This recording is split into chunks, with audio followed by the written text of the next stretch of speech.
Yana bitta misol. Mashinangizni minib ketyapsiz, birdan yog'ni almashtirish kerakligini ko'rsatadigan chiroq yonib qoldi. Channakka o'xshagan narsa tomchi qo'yadi. Demak, tabloda o'sha yog'ni almashtirishlik kerakligini bildiradigan chiroq yonib qoldi. Buni nimaligini bilmaysiz. Ilmingiz yo'q.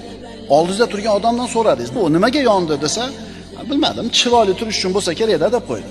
Qabul qildingiz, ketaverdingiz. Ziynat uchun bo'lsa kerak degan fikr, bu ham bitta fikr edi, ammo voqelikka to'g'ri kelmaydigan fikr edi. Bu g'irt johillik edi.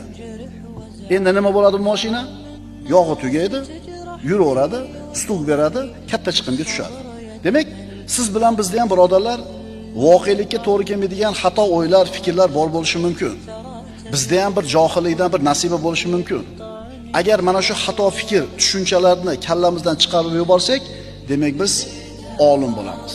Shuning uchun birodarlar, agar dunyoni istasak, ilmni lozim tutaylik. Agar oxiratni istasak, ilmni lozim tutaylik. Agar ikkalasini, ham dunyoni, ham oxiratni istasak, ilmni lozim tutaylik.